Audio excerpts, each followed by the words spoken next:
আহতগুৰিত ৰঙালী বিহু উদযাপনক লৈ ব্যাপক প্ৰস্তুতি। আহতগুৰি আঞ্চলিক ৰঙালী বিহু উদযাপন সমিতিৰ উদ্যোগত এইবেলিও বহাগী উৎসৱ উপলক্ষে দুদিনীয়া বৰ্ণাঢ্য কাৰ্যসূচীৰে ৰঙালী বিহু উদযাপনৰ বাবে জোৰদাৰ প্ৰস্তুতি চলি আছে।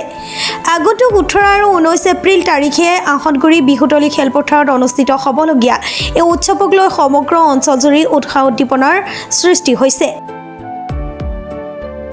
অৱশ্যে এবেলি প্ৰথমবাৰৰ বাবে জনপ্ৰিয় কণ্ঠশিল্পী জুবিন গাৰ্গৰ অনুপস্থিতিত বিহুৰ আনন্দ কিছু পৰিমাণে ম্লান হোৱাৰ আশংকা ব্যক্ত কৰিছে সমিতিৰ বিষয়ববীয়াই।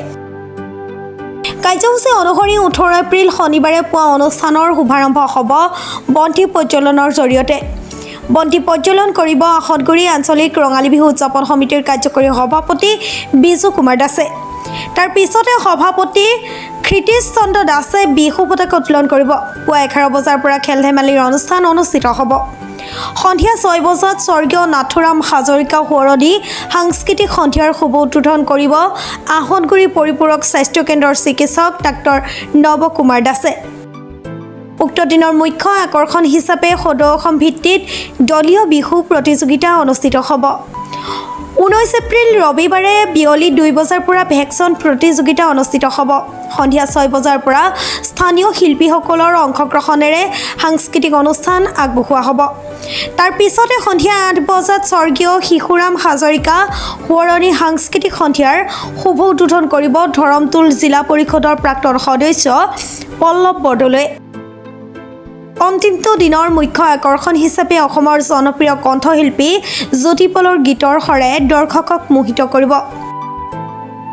সমগ্ৰ অনুষ্ঠানটো সফল কৰি তোলাৰ বাবে সমিতিৰ কৰ্মকৰ্তাসকল ব্যস্ত হৈ পৰিছে আৰু বৃহৎ সংখ্যক ৰাইজৰ উপস্থিতিৰে এইবাৰো আহতগুৰিত ৰঙালী বিহুৰ উখল মাখল পৰিৱেশ সৃষ্টি হ'ব বুলি আশা কৰিছে সমিতিৰ বিষয়ববীয়াই।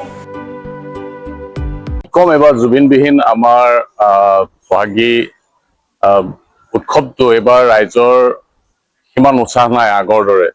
তথাপিও আমি বাপুতিসাহোন বিহুটো পাতিবই লাগিব। পূৰ্বৰ যি 5 দিনীয়া কাৰ্যসূচীৰে আমি পাতিছিলোঁ, এইবাৰ ঠিক তেনেদৰে নহয়। আমি নিয়মটো কৰি দুদিনীয়া কাৰ্যসূচীৰে এইবাৰ ৰঙালী বিহু বহাগী উৎসৱ ভাগ উদযাপন কৰিবলৈ ওলাইছোঁ।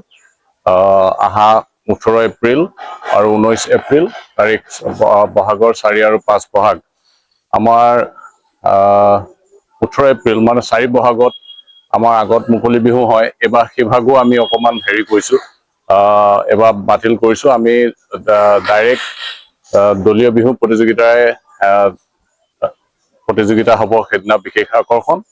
পিছদিনা অৰ্থাৎ 19 তাৰিখ বহাগ 5 বহাগ আমাৰ সাংস্কৃতিক কাৰ্যসূচী আছে, কাৰ্যসূচী ৰাখিছোঁ। সাংস্কৃতিক অনুষ্ঠান আছে, আমাৰ স্থানীয় শিল্পীৰ দ্বাৰা গীত মাত আছে।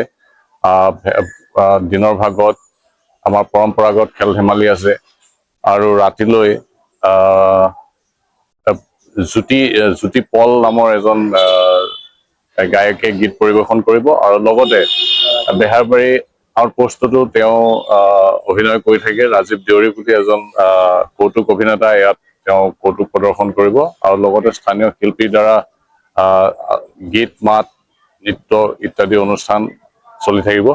আমি এইবাৰ এনেকৈ বহাগী উৎসৱ ভাগ আয়োজন কৰিবলৈ ওলাইছোঁ, কিয়নো আপোনালোকে জানে জুবিনবিহীন অসম গোটেই ৰাইজ শোকত ভাগি আছে। গতিকে বহুত ডাঙৰ বিহু কমিটিয়ে এইবাৰ বিহু বাতিলেই কৰিছে। আমিও তেনেকুৱা এটা পৰ্যায়লৈ গৈছিলোঁ। তথাপিও 2-এজনৰ আমি আলোচনাৰ মৰ্মে আমি যদিও একেবাৰে গোটেই অনুষ্ঠানটো বাতিল কৰা নাই, তথাপিও আমি কিছু সংখ্যক বাদ দি কিছু অনুষ্ঠান অনুষ্টুপীয়াকৈ দুদিনীয়াকৈ আমি কাৰ্যসূচী অনুষ্ঠিত কৰিছোঁ। মই আপোনালোকৰ জৰিয়তে সদৌ বিহুপ্ৰেমী ৰাইজক আমাৰ বহাগী উৎসৱ ভাগ আহি উপস্থিত থাকি অনুষ্ঠান উপভোগ কৰিবলৈ মই অনুৰোধ জনাইছোঁ। বিশিষ্ট অতিথি হিচাপে আমাৰ ধৰমটোল জিলা পৰিষদৰ সভাপতি পলাশ মেধি আৰু লগতে প্ৰাক্তন জিলা পৰিষদৰ তেখেত তেওঁ উপস্থিত থাকিব আমাৰ আৰু লগতে ইয়াতে আমাৰ বিভিন্ন বিশিষ্ট ব্যক্তি আছে লগতে আমি শ্ৰদ্ধাৰ আমাৰ মন্ত্ৰী মহোদয় তেওঁকো আমন্ত্ৰণ জনাইছো যদিও তেওঁ যথেষ্ট ব্যস্ত তেওঁৰ বিভাগ বিশেষকৈ আমাৰ এতিয়া আমাৰ ৰাজ্যখনত নিৰ্বাচন অনুষ্ঠিত হৈ গ'ল যদিও বহিৰাজ্যত কিছুমান এতিয়াও নিৰ্বাচনৰ প্ৰচাৰৰ কাৰণে তেওঁ ইয়াত হয়তো নাথাকিব তথাপিও আমি আমন্ত্ৰণ জনাইছো তেওঁ আহিব বুলি আশাবাদী আৰু আমাৰ সদৌ অসম ফিচাৰী বিভাগৰ ডিৰেক্টৰ গৌৰীশংকৰ দাসো ইয়াত উপস্থিত থাকিব এনেকৈ আমি বিভিন্ন ব্যক্তিসকলক আমন্ত্ৰণ জনাইছো আপোনালোকৰ জৰিয়তেও আমি আমন্ত্ৰণ জনাইছো অসমৰ বিভিন্ন প্ৰান্তৰ পৰা আহক আমাৰ বিহু উপভোগ কৰিবলৈ অনুষ্ঠান উপভোগ কৰিবলৈ ধন্যবাদ মৰিগাঁৱৰ পৰা বুবুনাথৰ ৰিপৰ্ট প্ৰাটো টাইম ডিজিটেল